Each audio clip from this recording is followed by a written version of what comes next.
infrastructure projects for improving drainage of the city, solid waste management, rainwater harvesting, okay, with participation of the residents along the wall. Okay. This Drona Foundation is essentially a non-profit organization, so its mission was to promote and encourage environmental rehabilitation. Okay, so at historic monument কিন্তু তার সাথে কিভাবে এগুলো associated হয়ে যায়, and to build heritage and promote indigenous techniques and crafts. This was also the first cultural. So all these things, the plan, etc., is done by Drona, okay, a non-profit organization. So this was the first cultural World Heritage Site which was protected by the State Department of Archaeology, the Rajasthan State Department of Archaeology. Okay, and so this was a very successful program where we see that these non-government initiatives were involved. Okay, what it actually means. Okay. Now the second thing is Humayun's tomb. Humayun's tomb, again, that had become quite controversial. That was this is the AKTC. Okay, AKTC again is a non-profit organization, and they targeted conservation of Humayun's tomb as well as uplift of community at Humayun's tomb. This was, I don't know, probably Janana Bothai, so I suppose you haven't visited Humayun's tomb. It's a beautiful place, and it was the first garden tomb on the Indian subcontinent. So architecturally, Islamic architecturally, it was a turning point, okay, and inspired several major architectural innovations, culminating in the construction of the Taj Mahal, which was later Humayun's tomb, obviously construction architect. This was inscribed in the World Heritage List in 1993. In 1997, to celebrate the 50th anniversary of Indian independence, the Aga Khan, this AKTC is the Aga Khan Trust for Punjab, but it was the Aga Khan Trust which offered to improve, restore the garden of Humayun's tomb. In 2007, it worked with the ASI, the Archaeological Survey of India, under the Municipal Corporation of Delhi, and the Central Public Works Department. আমাদের যেমন এখানে Kolkata municipal corporation,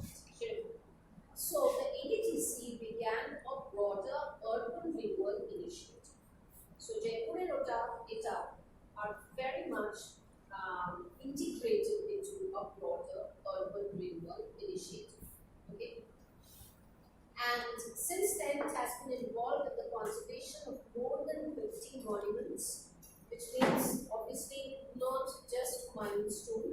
The creation of a 100-acre city park, and this organization supports a traditional craft-based approach to the conservation of India's monumental buildings and indigenous craft traditions এগুলোকে promote করে. Okay. The next arrow detail আছে সেগুলো তোমরা লিখে নিও, মানে আমি আউটলাইনটা দিলাম। And পরের দিন UNESCO World Heritage Science-এ আমি draw your attention to একটা হচ্ছে তাজমহল আর আরেকটা হচ্ছে the Red Fort of Agra. Both of them were inscribed in 1953. আচ্ছা, সপ্তম ইতিহাসের ছাত্রছাত্রী অনেকে আছে, যারা ইতিহাসের ছাত্রছাত্রী নও, tell me, what is this Red Fort of Agra? Taj Mahal তো আমরা সবাই জানি, what is this Red Fort of Agra? Red Fort of Agra. What is this Red Fort? It was constructed by Shah Jahan when the capital was transferred from Agra to Delhi, and it was not supposed to. Agra to Delhi. Or the paper city. What did you say? Akbar. It was Akbar. Akbar is Akbar. কিন্তু এই ফোর্টে কি মানে ফোর্টের যে এটা আছে, ফোর্টের সম্পর্কে যে একটা লেজেন্ড আছে, what is that legend?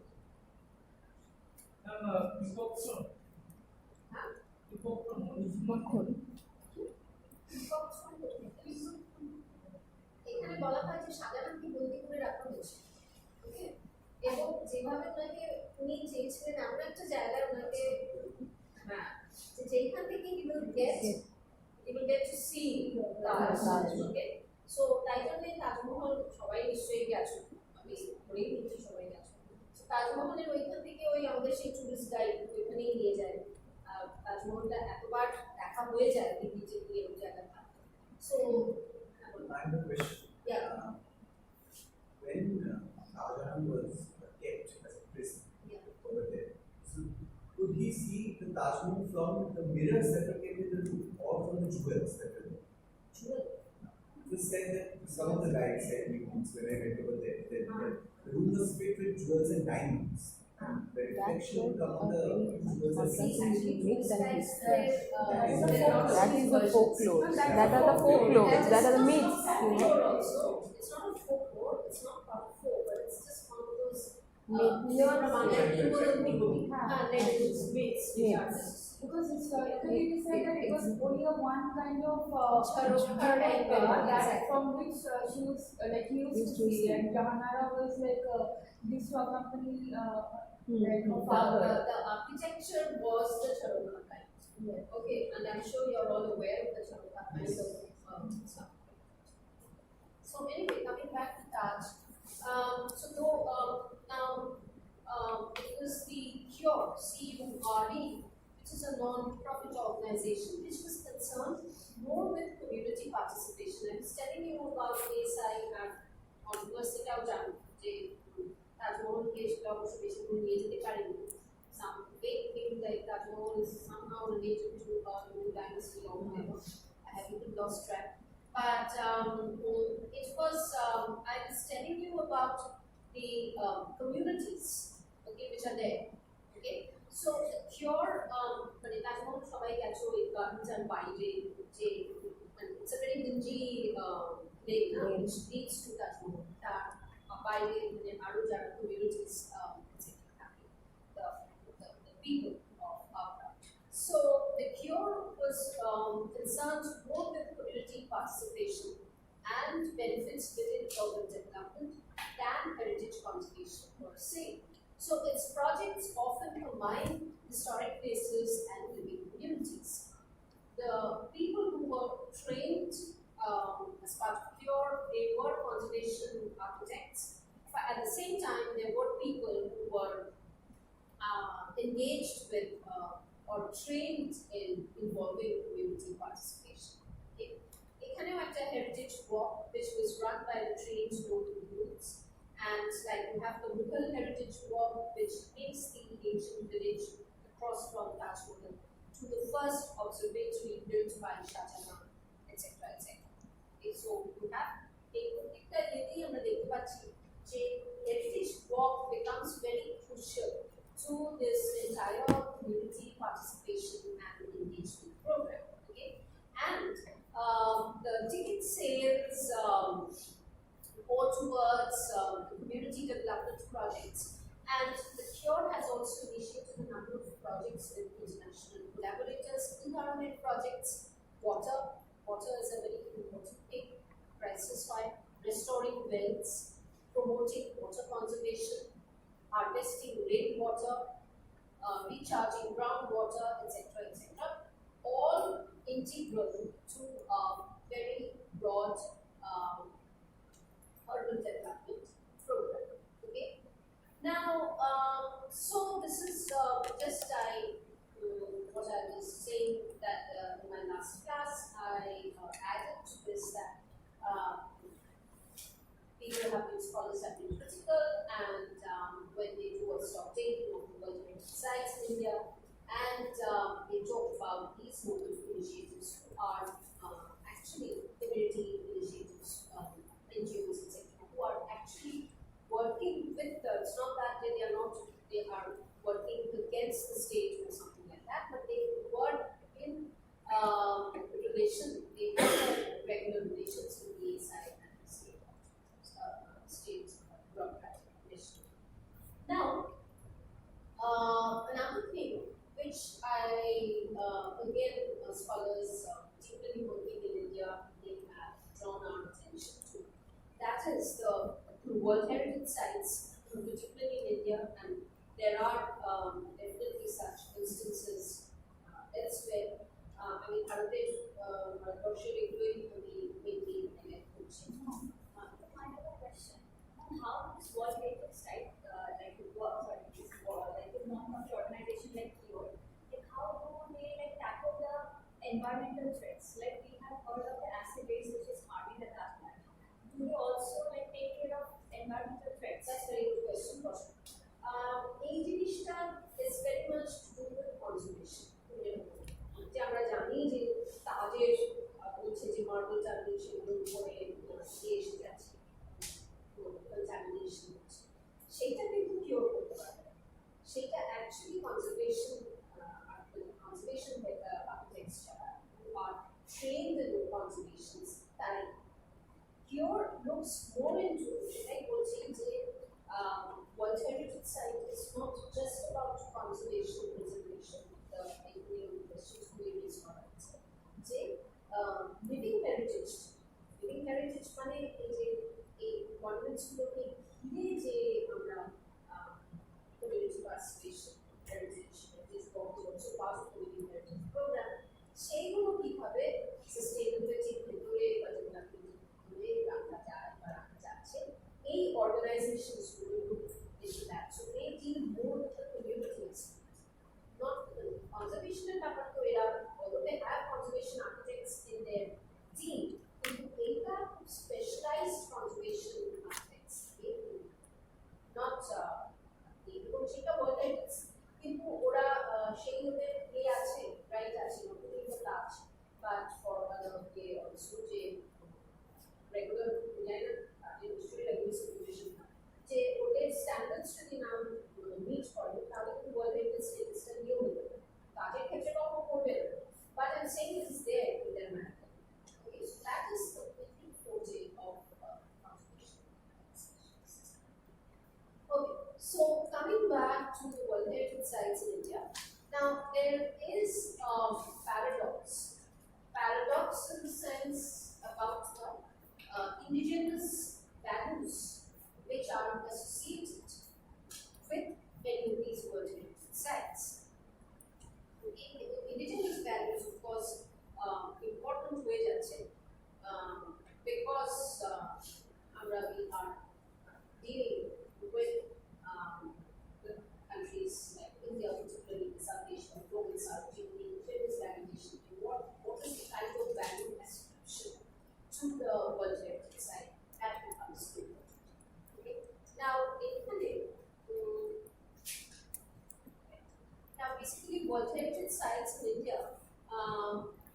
এই স্ট্যাটিস্টিক্স এখানে আছে কেউ চলবে যে there are 36 in India. Okay, এবারে দুর্গাপূজা অবশ্য অ্যাড হয়েছে এবং আরো কয়েকটা অ্যাড হয়েছে মানে এগুলো বেড়ে যাবে। এবারে দুর্গাপূজার সাথে আরো একটা ওয়েলফেয়ার সাইট অ্যাড হয়েছে ওয়েলফেয়ার এবং ন্যাচুরাল হেরিটেজ। Now, এখানে of course we are talking of just the cultural world heritage and the natural world heritage, not talking about intangible heritage. So, সেখানে 36 in India, 28 cultural, 7 natural, and 1 waste. Okay. Now, cultural sites se ভেতরে cave sites পড়ছে Ajanta Ellora. Okay. Large sites. I think Hampi can go into large site. Hampi, general data, which is in Karnataka. Multiple structures, large site and multiple structures, single monuments, and those that are functioning culturally current. Okay, many aggregated under living heritage. Now, the basis of indigenous valuation varies between these sites. I will talk about the large archaeological sites, which are often the capital cities of the erstwhile dynastic kingdoms and which fell into disuse owing to the shifting of the capital by the same or successive kingdoms. And here I would we just now talked about such a site, which was abandoned. Very good. Fatehpur Sikri, Canada abandoned which was why was it done? Because after যখন গুজরাট জয় করেছিল সে কারণে ফতেহপুর সিক্রি এটা গুজরাট জয়ের সাথে Fatehpur Sikri কোথায় গুজরাট? না. Why was Fatehpur Sikri abandoned? Why was it abandoned? কি কারণ হয়েছিল? You গেছো Fatehpur Sikri? Yes. So what was the reason? Can you hear?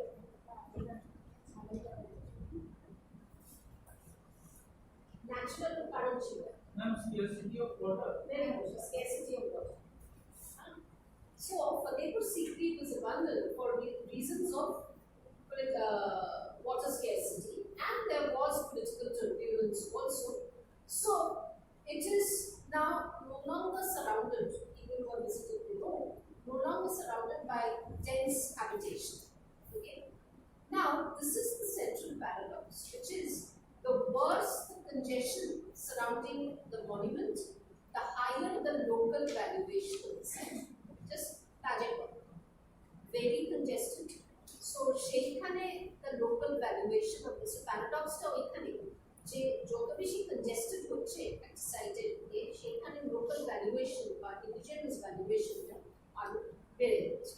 Okay. Now, talking about valuation and the World Heritage status. So আমরা দেখছি যে Fatehpur Sikri indigenous valuation নেই. Again, if we talk about arekta important when we are talking about water scarcity, this is এটা খুব ভালো video তোমরা ফেসবুকে পাবে, ইউটিউবে পাবে. That is a monument called it's in Gujarat. It's a single monument. It's called Rani Ki Bhav. Bhav actually. Rani P-A-V. Wow. P-A-V. Rani Ki Bhav. P-A-V. Rani Ki Bhav. It is basically Rani Ki Bhav. This is a structure built over a step well. Bhav, which is step well. Step well is Sri Janmani. And it is, again, it's a water scarcity region. So that is for capturing the subterranean water. Okay. And since that was dictated by the subterranean water aquifers, subterranean water conditions, they became communal water sources in the past. It obviously in in the medieval period. Communal water sources, which were publicly accessible to all, and it was unconstrained by caste and other such considerations. So it had very important cultural implications. The selection of this as a World Heritage Site had to do with the beautiful, the architectural splendor of the stepwell. And the World Heritage inscription refers to the geotectonic shift, geotectonic money to do with earthquake, geotectonic shift in the 13th century, which swept away the Saraswati River, feeding into the sources of the well. But the loss of the water took with it the key cultural significance of the site. A popular World Heritage inscription and mentioned for that. So World Heritage, A are looking at or inscribing certain sites as very important monuments of the past, when their indigenous valuation is not much. Okay, so that is the paradox. Okay, so the point is that the World Heritage Scheme, they have to recognize this paradox, and also the scheme needs to go beyond its present parameters of going by Western sensibility towards a recognition of traditional knowledge systems. সেটা কিছুটা ধরো intangible cultural heritage ওই আয়ুর্বেদ ইত্যাদি সেগুলোকে recognition দেওয়া হচ্ছে, কিন্তু within the World Heritage scheme of inscribing monuments, monumental heritage, it is important that they should take into consideration, as has been argued by many in these chapters, traditional knowledge systems which inhabit life in these ecologically challenging environments, like, for example, random harm or secret, and whose neglect poses grave problems of survival. So, again,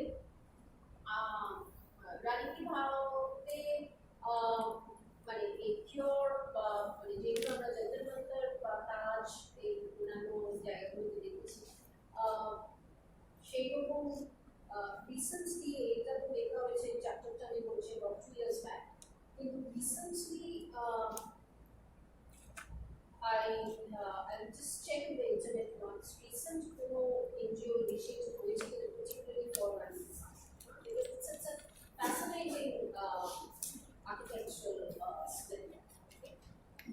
Now, having said this, I now come to the, having dealt with institutions, the paradoxical nature of institutional programs, now I come to the politics.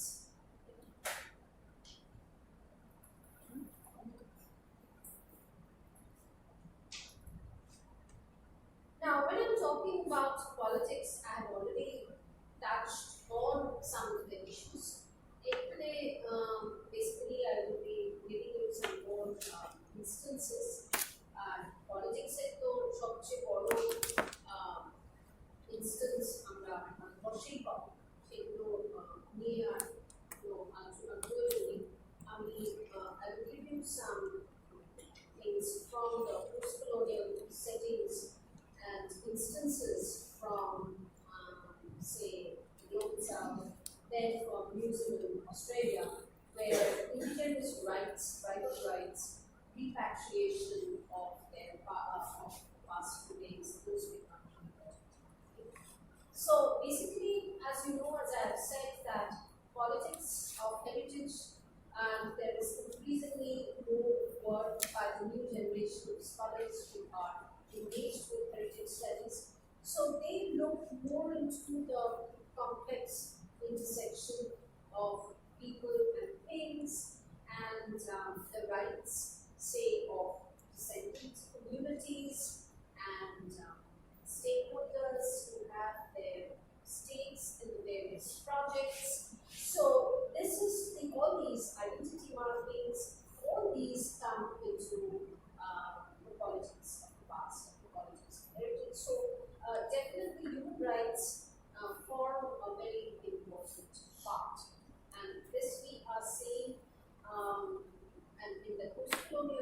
is the repatriation question has become very important. Now, some examples I will give. For example, the case of Mali, okay, in the Pacific, on the islands in the Pacific.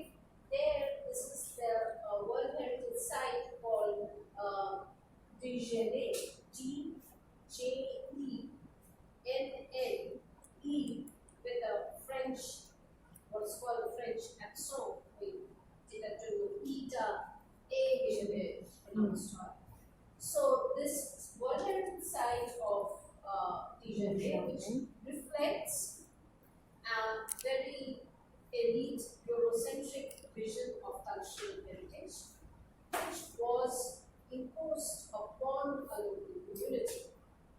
And here, the UNESCO functioning, the UNESCO vision of the town was limited to its architecture and archaeology, where the communities of the city struggled for survival in precarious livelihoods, political uncertainty. So, again, here we come across the notion of ethics and tourism, and this definitely that this is one of the main examples where the rights of communities are ignored and just the monumental heritage is preserved. Now, capturing the global media in 2012, the destruction of sites around Timbuktu by a radical Islamist group led to international condemnation, okay, from UNESCO and other international leaders. And such cultural destruction was a catalyst for French military intervention. Okay? Can you recall a similar destruction of heritage in Central Asia? A similar Palmyra and more recently मैंने नाम था तो नहीं था मतलब Buddhist statue in Afghanistan. Sorry, मतलब Buddhist statue in Afghanistan. What is it? What is the name? Bamyan Buddha. Okay. So these obviously they invited vocal condemnation, and that see how heritage and political intervention they are also very much interlinked. Because in that pretext, using that as a pretext, cultural destruction as a pretext, there was a French military intervention in the conflict. Okay? Now, in a post-colonial setting, money might flow into Mali. I talked about the Mali side in the name of cultural heritage protection, but still, but it doesn't answer questions of economic inequalities, which are enhanced by trade restrictions imposed on the same country. Cultural heritage in Nabe, money flows into many of these places, but we see the paradoxes that the communities are, on the one hand, the communities are marginalized, on the other hand, going racially under the issue of trade, money trade restrictions, economic environment. Okay, so we have to remember this paradoxical nature of World Heritage. Now, there are many examples and communities are marginalized. and we have many of these examples throughout Asia, where we have different worldviews, particularly in China, like the Confucian worldviews, which influence how remnants of the past were perceived and commemorated. So this is highlighted by some of the works where it is talking about incorporation or integration of the local communities.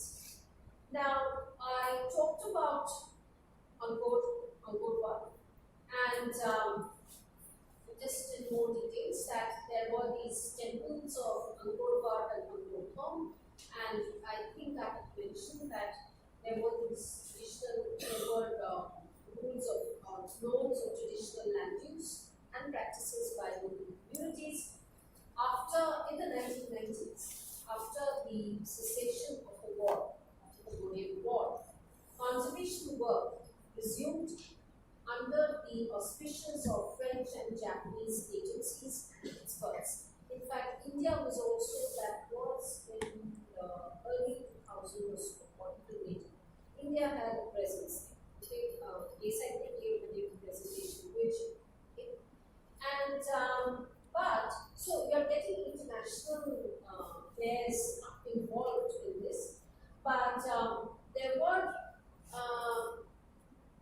local residents were getting marginalized and tensions arose when a new set of restrictions banned the local residents from rice cultivation, which is one of the main occupations, from collecting forest products and raising cattle that had supported traditional livelihoods. So see, this is all going against sustainability in the country. World Heritage Conventions for World Heritage documents try for a collective page of sustainability, development, etc. etc. The paradox is that follow the point. These harsh restrictions led to a lot of impoverishment and unemployment. So this again brings into question not only politics. Politics has sharply ethics and tourism and ethics. Entwined with it. Okay. Then, of course, if we look at neighboring Sri Lanka, you know what has happened to Sri Lanka over the past few months, and Sri Lanka is a civil conflict along ethnic lines, so there is rampant violence, and it was heaven for tourists, but it is really what it is promoting is actually the phenomenon of dark tourism, tourism of conflict. এখন তো টুরিস্টরা কেউ ওখানে যাবেই না, but the point is এই ethnic conflicts গুলো highlight করছে যে আমরা কিন্তু এইগুলোর like about এখনের ethnic conflicts and statistics আমার কাছে নেই, কিন্তু I'm talking about 2015 এ যখন এই particular লেখাটা লেখা হয়েছিল, between 80,000 and 1 lakh people had died, okay, from local religious and tension. Okay. Now, agent narrative of these communities, of these ethnic sections, religious sections. Now, that narrative is inseparable from wider claims to heritage rights, which were intensified by UNESCO. If you remember in my introductory class, আমি বলেছিলাম যে heritage and conflict এই জিনিসগুলো কিন্তু ভীষণভাবে entwined। এই তিনটে concentric একটা Venn diagram দেখিয়েছিলাম, তিনটে concentric circle, যে যখনই conflict হচ্ছে, Sri Lanka is one of the nearer to home, is one of the best illustrations. The conflict হচ্ছে migration of boats, and এদের যে ধরো আমরা সব কথা জানতেও পারছি, human rights এর প্রশ্ন চলে আসছে, এদের যে resettlement হচ্ছে, what are their narratives about their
about by conflicts, Sheikh Khali's World Heritage inscription is not enough.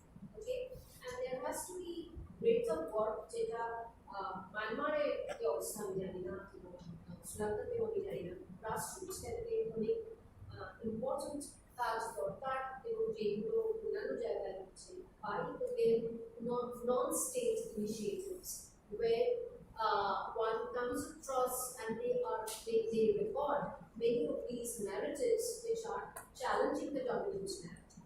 যেমন ধরো Myanmar, okay, military rule. Myanmar is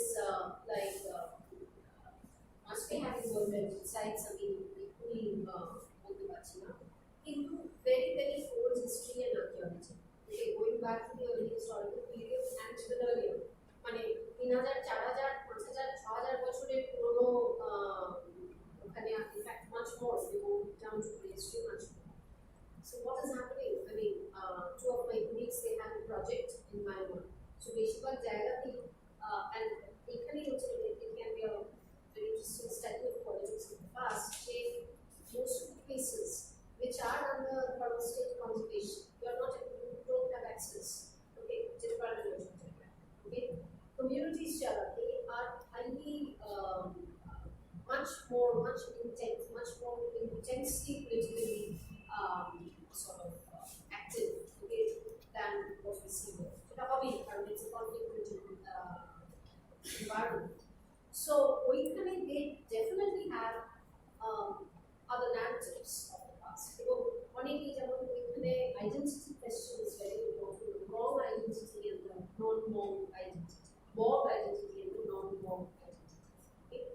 Each issue important ways are identity formation, heritage narrations, narratives. Each issue important questions greater in politics of the past.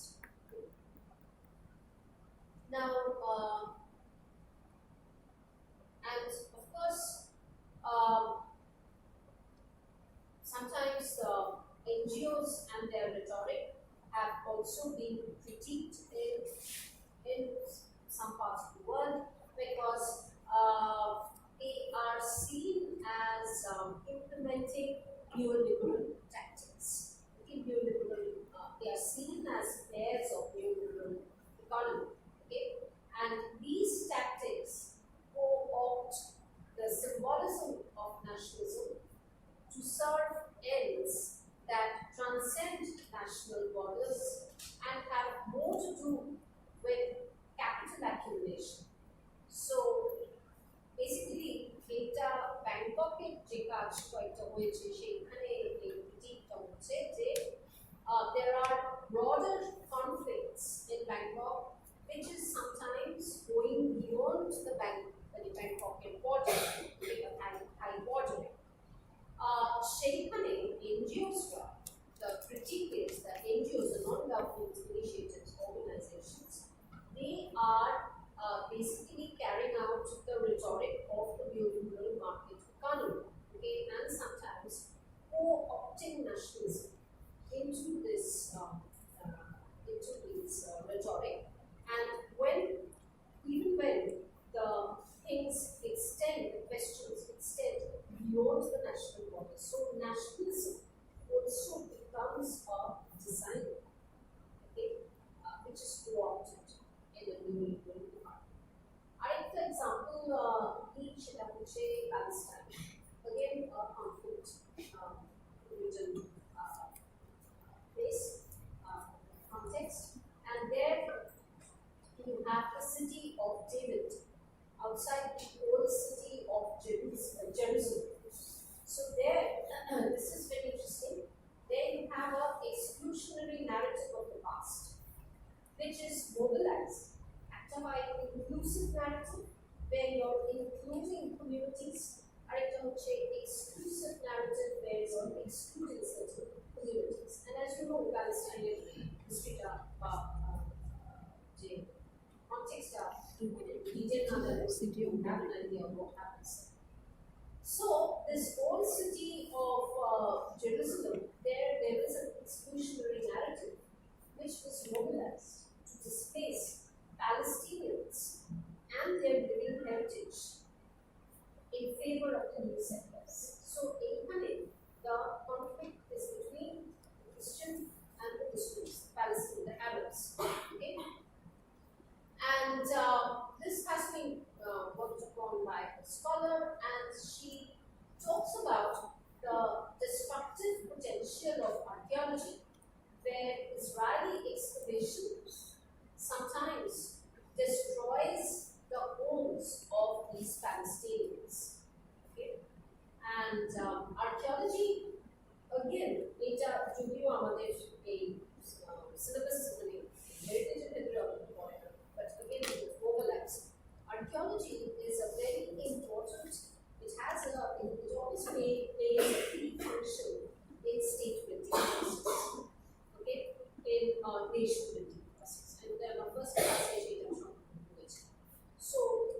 this is a politics from above, which is imposed from above, and which uses an exclusionary narrative to exclude, say, Palestinians from certain areas.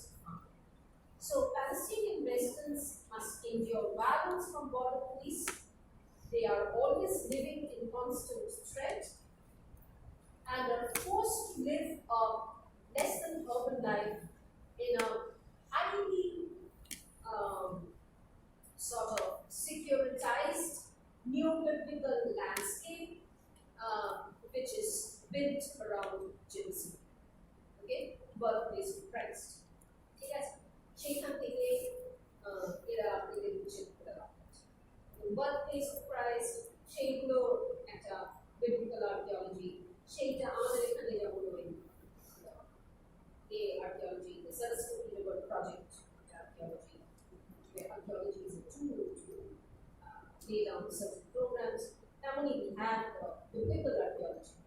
And so, this is another example of politics past, where which talks about exclusionary narratives and which talks about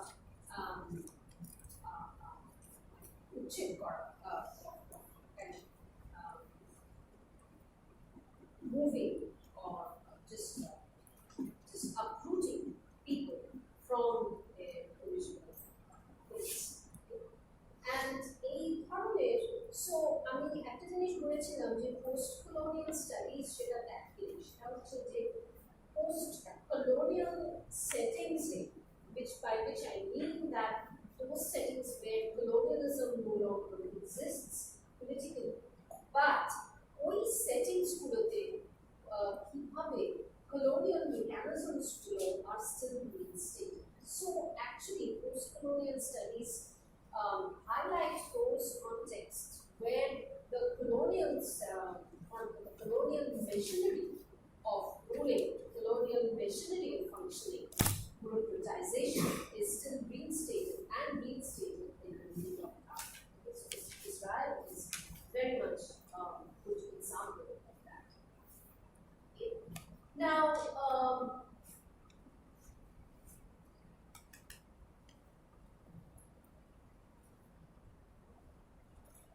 having said this, let me move on to the last part of my of this topic, where we are talking about economics and about global heritage, about global capital, about interventions from international development programs.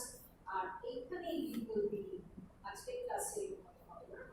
I will be talking about these notions of development and sustainability and the false dreams that they present or that they inherit and their implications for communities. সেখানে ভারতের দু একটা example দেব, Mahabali temple complex Gaya, ওই এটা let me just so one thing we have understood that heritage, when we are talking, even when we are talking about politically or ideas or perceptions and documenting, what is very important is any work depends upon multifarious flows of development. Okay?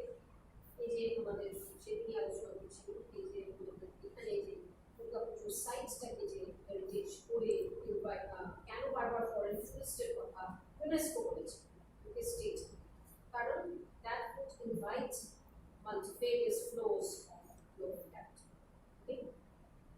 And we have seen that heritage is also very much a soft power. Okay? এগুলো নিয়ে দুজন particularly ভালো কাজ করেছে, অনেকেরই কাজ আছে, দুজন particularly তাদের এখানে নিয়ে আমি ডিসকাস করব, that is Labadi and Wood. The surname গুলি বলছি, Labadi, LABADI. I will share their article later. Labadi and Wood, GOULD.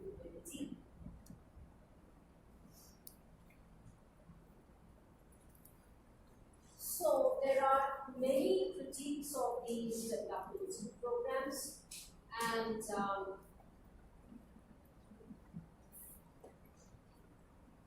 Labadie and Gould in fact remind us that economic measures of development of resources do not capture the full contribution of heritage and cultural resources to the lives of people. Okay? So they discuss not only the top-down perspective of sustainable development, but also bottom-up perspectives to see the challenges faced by community-based heritage. Community-based heritage will take the bottom-up perspectives, heritage from below to the top-down, which is the state enforcement, okay, which is the heritage from above. And these two have done very detailed work in Mahmudi temple complex, as well as in a site in Italy, where the development of a park system was designed to include and support the local community. Now that park, the Jani local sacred these heritage parks in the world, that operates, it's a World Heritage Site, and that operates through a jointly owned corporate company, and numerous sites and buildings around the park have been restored as sites, meeting spaces, museums, restaurants, and such things. Now, they show in their work how the fate of the park system is susceptible to economic and political forces which can undermine community-based sustainability. Okay, so at the global funds, international tourist at stake, global multi-phase resources single fund at stake, currency at stake, into how that is actually compromising the community-based system. মহাবতীকেও এরকম ওরা দেখেছেন, সেটা আমি পরে ডিটেইলে বলবো।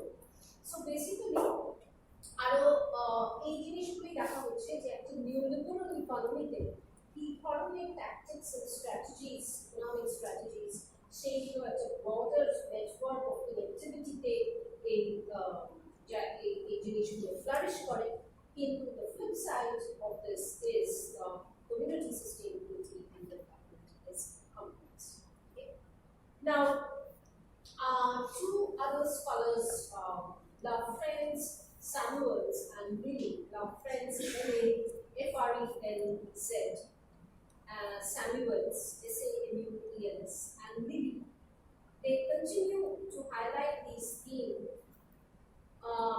by seeing the development, international development involving heritage at the international stage, and central actors which are involved in heritage internationals. So, ওরা দুটো জিনিস বলছে যে at one level, please by now you know what one means by internationals, heritage internationals. Okay, not only the UNESCO, etc., but also corporate players who are involved. Now, ওরা দুটো জিনিস বলছে, একটা হচ্ছে heritage in development concept, আরেকটা হচ্ছে heritage as development. Now, what are these key differences? সেটা হচ্ছে যে at one level they are combining archaeological research or they set that developed research and heritage management needed for meeting the social and environmental safeguards which are set by the multinational banks, multilateral banks, and private corporations. The private corporations for multilateral banks, তাদেরও কিছু কিন্তু দিয়ে থাকে, সবগুলোরই কিন্তু ওই written charters থাকে, যে এই করতে পারবে না বা এই ইন্টারেস্টগুলো আমাদের দিতে হবে।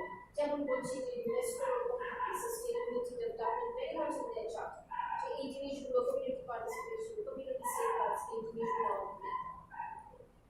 So, so anyway, so they what they term as heritage is they are combining archaeological research and heritage management together to see how that can promote social and environmental safeguards, say, of that particular site, as laid down by the, say, principles of these private corporations and development banks. So this is what they are saying: heritage in development. Okay. আরেকটা লেভেলে বলছে cultural heritage is considered as a resource to be developed for economic growth. অর্থাৎ একটাতে তুমি combine করছো, তুমি archaeological research, cultural heritage, ওইগুলো তুমি দেখছো কিভাবে, সে একটা ওয়াটার স্পেস সিস্টেম, সেইগুলো দেখছো যে ওখানে কি ধরনের ট্যাকটিক্স বা স্ট্র্যাটেজিস করে আমরা এনভায়রনমেন্টাল সেফগার্ডস করি। That is heritage in. আরেকটা হচ্ছে যে কালচারাল হেরিটেজটাকে কিভাবে একটা রিসোর্স হিসেবে আমরা ডেভেলপ করতে পারি। So that is called heritage as development, or simply heritage development. Okay, this work is often undertaken by the same actors who are setting the safeguards, but it may also embrace transnational actors like the NGOs, the global cultural resource managements, etc. এবং সেখানে এই samples and মিলি দেখাচ্ছে যে there is economic kind of incentives, economic, ওরা একটা term use করছে, economic incentivizing, অর্থাৎ economic incentives আসছে প্রজেক্টগুলোতে, which is kind of incorporated in the corporate social responsibility, as well as the fallouts from those projects in these settings. So almost they are trying to achieve their goals of corporate social responsibility, the safeguards at one level. At the other, it is often seen that with heritage is development করতে গিয়ে অনেক সময় দেখা যাচ্ছে that they are fallouts.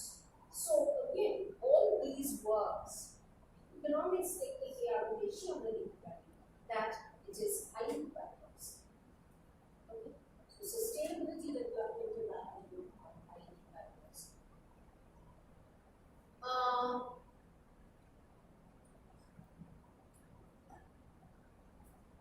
Then there is example of, I will give, of this North Africa, where you have a large-scale heritage project in Morocco, in this place called Fez, APZ. So that is a World Heritage Site, and that demonstrates the promise of cultural heritage for economic growth and poverty reduction. এটা তো বলা হয় যে cultural heritage funds এনে poverty reduction, unemployment down. কিন্তু দেখা যাচ্ছে যে বেশিরভাগ সময় তার things that are happening are contribute to that. Okay? So that is happening in phase.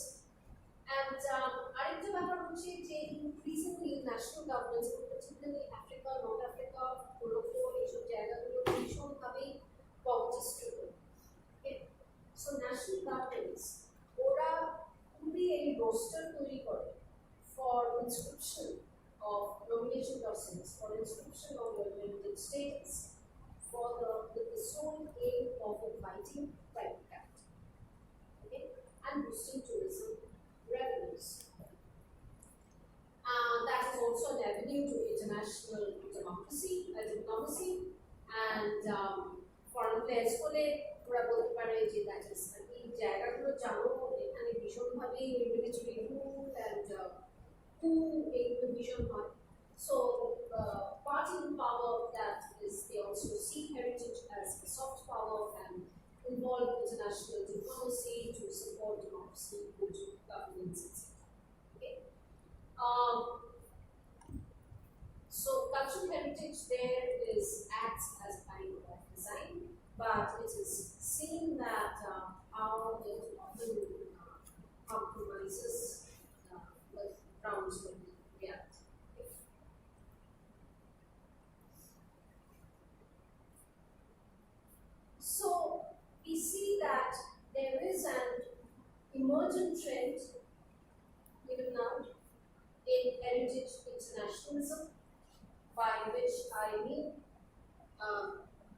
citing World Heritage inscriptions.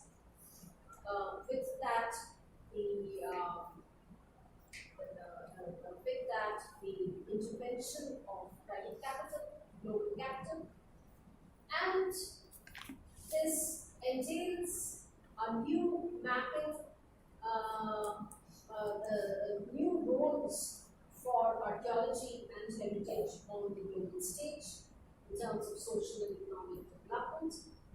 And heritage, we have seen, matters in different ways to communities. Although in each of these programs there is a commitment to community benefits, but in the name of sustainability and development, but we see that often that is compromised, and recent histories of these development and sustainability show that international agencies have been very slow to integrate heritage from and to integrate communities into their agendas. But we do see that this is increasingly growing and rising and increasing as a soft power. Okay, so I will stop here today, and in my next class, I will go into the details of the economics and the thing about the sustainability and development, with which I will end this chapter. And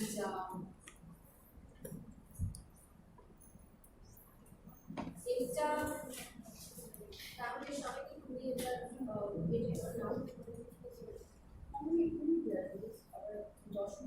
ঠিক আছে, আমি হয়তো আমার তোমরা আছো আজকে না বেরিয়ে যাবো। আচ্ছা,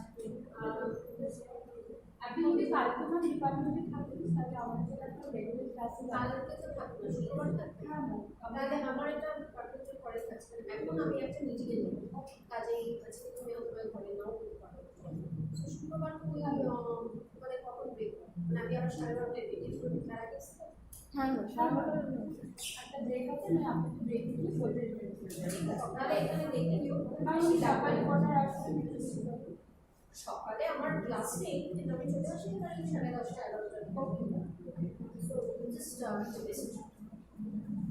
একটা টপিক ছিল জিজ্ঞেস করার, the shout of theory, the shout of theory যেটাকে বলি আমরা, মানে গডের যেটা ওটা নিয়ে একটা কন্ট্রোভার্সি হচ্ছে, ওটা একটা হয়ে গেছে, right? whether it was the original, but carbon dating এর পর ওটা দেখা যাচ্ছে but recently I think it was in the news. Yes, তো এই ব্যাপারটা যখন আমি এই কনটেক্সট থেকে বলছি, কনফ্লিক্ট অফ, তো ওখানে না কিন্তু আর্কিওলজিক্যাল কনফ্লিক্ট একটু আস্তে আমি কথা শুনতে পাচ্ছি। archaeological evidence was মানে একটা কন্ট্রিবিউট করছে বিবলিক্যাল হেরিটেজ পার্টটাকে। সেখানে না টপিকের উপর মানে যারা কাজ করছে, বেসিক অ্যামেন্ডমেন্ট স্কলাররা কাজ করছে, which is actually a domain of European kind of because has been inhabited of them. Ma'am এখানে কি তাহলে একটা নিয়োগকরণের একটা কনফ্লিক্টের কাজ করছে?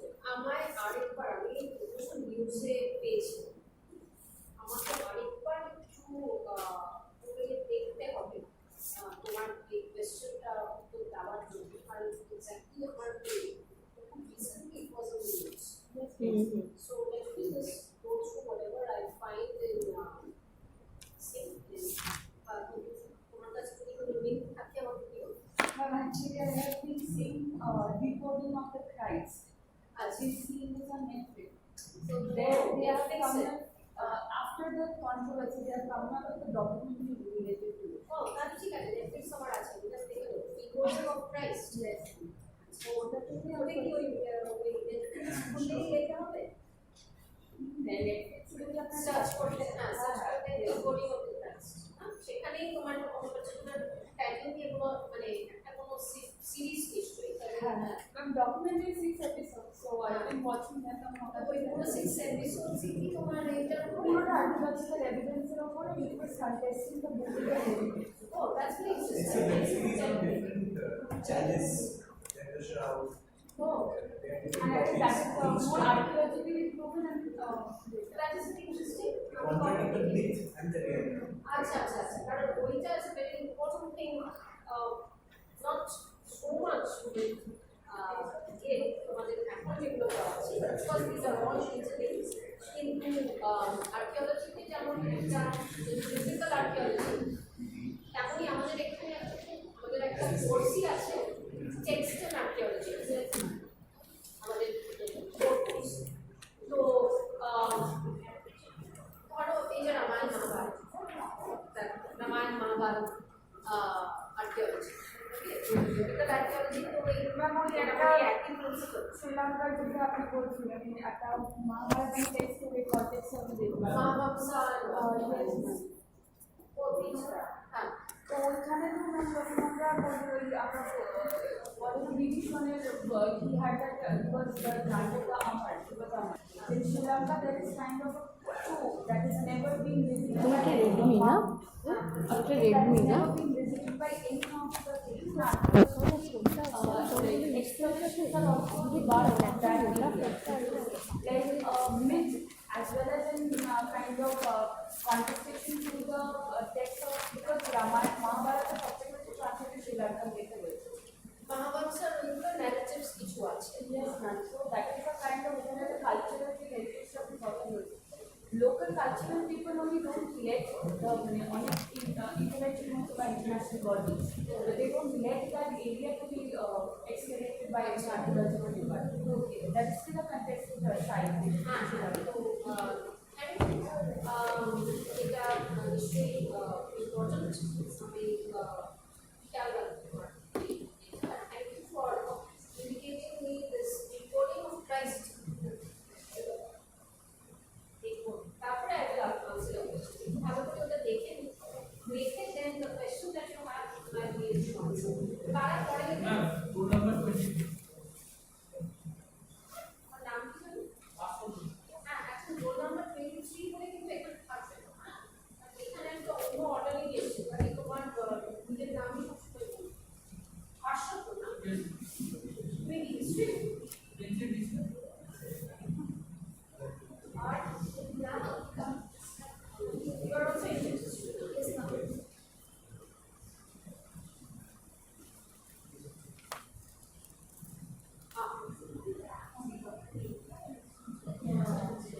Asima, Aviva,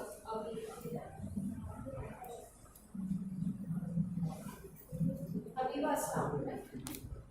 Your political science.